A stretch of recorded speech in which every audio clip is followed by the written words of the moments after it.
काला साया।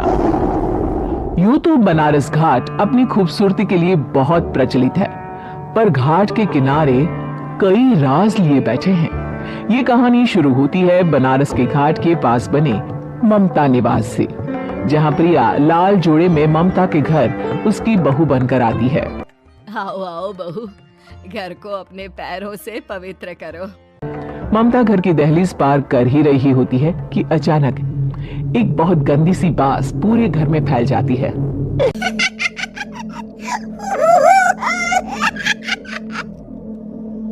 ये बदबू और ये आवाजें, ये कौन हंस रहा है माँ?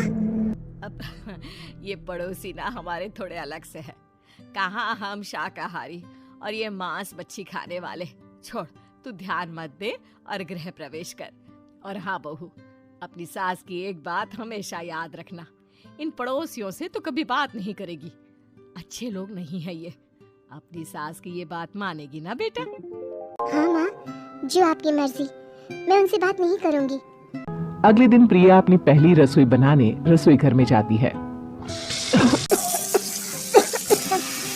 ये छोटी बात तो नाक में जा रही है। एक काम करती हूँ, खिड़की खोल देती हूँ। प्रिया खिड़की खोलने जाती है। इतने चाले, लगता है इस खिड़की को कभी खोला ही नहीं गया। पर ऐसा क्यों? ओह, नॉन वेज की स्मेल आती होगी ना। 2 मिनट के लिए खोल लेती हूँ, फिर बंद कर दूंगी। प्रिया खिड़की खोलती है। खिड़की खोलते ही उसकी नजर सामने वाले घर की खिड़की पर पड़ती है, जहाँ एक लड़की खड़ी होती है, हाथों में मेहंदी, लाल रंग की साड़ी, बिल्कुल सजी धजी, मानो प्रिया की तरह ही वो भी नई नवेली बहू हो। वो प्रिया को देखकर मुस्कुराती है। हे भगवान, माँ ने तो इनसे बात करने को मना किया था। प्रिया फौरन ही खिड़की बंद कर देती है और तवे पर चढ़े रोटी की ओर देखने लगती है, पर वहाँ रोटी न होकर मछली पड़ी होती है। ये क्या? पहली ही रसोई में इतनी बड़ी गलती! हे भगवान, अब मैं क्या करूं? प्रिया बहुत डर जाती है और फौरन रसोई की सफाई करने और फिर सभी के लिए खाना बनाने लग जाती है। जब वो सबको खाना परोसती है, सब तो ठीक है, मैं बेकार में चिंता कर रही थी। हे भगवान, ऐसे ही बस अपनी कृपा बनाए रखना।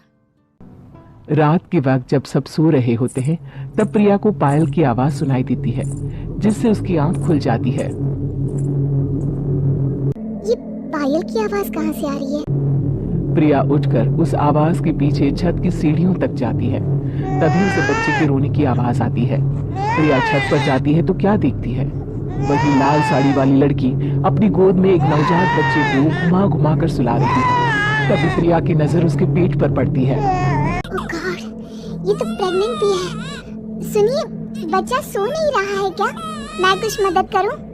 नहीं नहीं, आपके घर वालों को अच्छा नहीं लगेगा, मैं संभाल लूंगी। स्नेहा की गोद से बच्चा हाथ मारकर प्रिया की गोद में आने को छटपटाने लगता है। दोनों घर अगल बगल में बने होने के कारण प्रिया उस बच्चे को गोद में ले लेती है। प्रिया के पास आते ही वो सो जाता है। बच्चे का वो स्पर्श रात भर प्रिया भूल नहीं पाती और अगली सुबह वो छत पर कपड़े सुखा रही होती है, तभी उसे एक औरत इशारा करके बुलाती है। स्नेहा कह रही थी बाबू तुम्हारी गोद में आते ही सो गया। मैं गौरी, स्नेहा की माँ हूँ। बहू, घर आना, बाबू को खिला भी लेना। शाम को जब घर पर कोई नहीं रहता, बच्चे से मिलने के लिए प्रिया छिपकर अपनी पड़ोसन के घर चली जाती है और कुछ देर बच्चे को खिलाकर वापस लौट आती है। इसके कुछ दिन बाद ही प्रिया को पता चलता है कि वो माँ बनने वाली है। ममता की खुशी का ठिकाना नहीं रहता।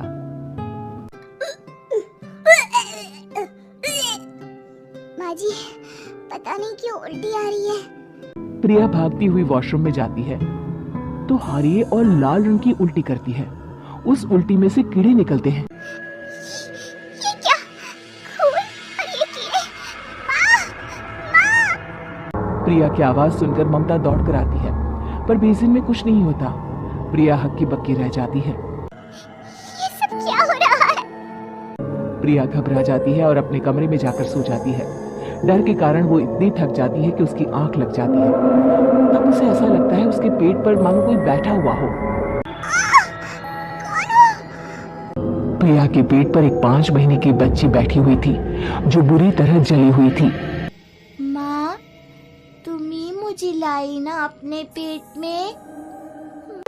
मैं तुम्हारी माँ नहीं हूँ। कौन हो तुम? माँ, देखो मैं जल गई बुरी तरह से। 6 महीने पेट में रहने को भी मुझे नहीं मिला। सहला दो ना माँ। बचाओ! बचाओ! माँ! ममता दौड़कर कमरे में आती है। प्रिया की बातें सुनकर वो सब समझ जाती है। तू कहीं बगल वाले घर में तो नहीं जाकर आई ना बहू? मुझे माफ कर दो, मैं गई थी माँ। उस घर में सब मरे हुए हैं बहू। कई साल पहले स्नेहा उस घर में बहू बनकर आई थी। कुछ ही दिन में वो एक बच्चे को जन्म देने वाली थी। पूरा घर बच्चे के आने की खुशी में खोया था कि एक दिन अचानक उस घर में आग लग गई। सब बुरी तरह जलकर मर गए। गौरी आज भी दादी बनने का इंतजार कर रही है और इसीलिए स्नेहा ने अपना अजन्मा बच्चा तुम्हारी कोख में डाल दिया।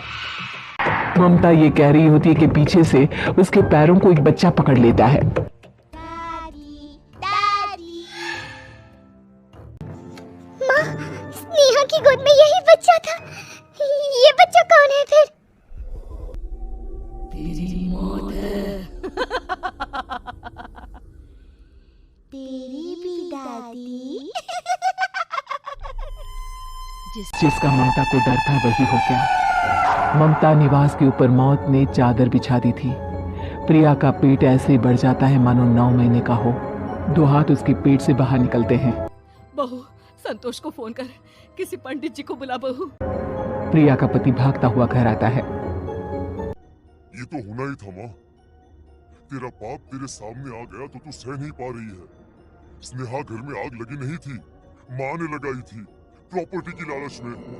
और वो बच्चा मेरी पहली पत्नी का बच्चा है, मेरा बेटा, जो कि उस आग की चपेट का शिकार हो गया था। मैंने तुमसे ये सब माँ के कहने पर छुपाया था। मुझे माफ कर दो प्रिया।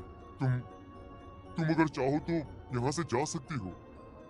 मैं तुम्हें किसी भी बंधन में रखना नहीं चाहता। मेरी शादी हुई है आपसे, मैं आपको छोड़ नहीं सकती। पर उससे पहले हमें स्नेहा, उसकी माँ और बच्चे की आत्मा की शांति करवानी होगी। संतोष और ममता गौरी के घर जाते हैं। अंदर सब कुछ जला हुआ होता है। जमीन पर जली हुई लाशें बिखरी हुई थी। ममता रो रो कर अपनी करने की माफी गौरी से मांगती है। प्रिया स्नेहा के घर वालों का अंतिम संस्कार करवा देती है और ममता निवास फिर से आत्माओं के साए से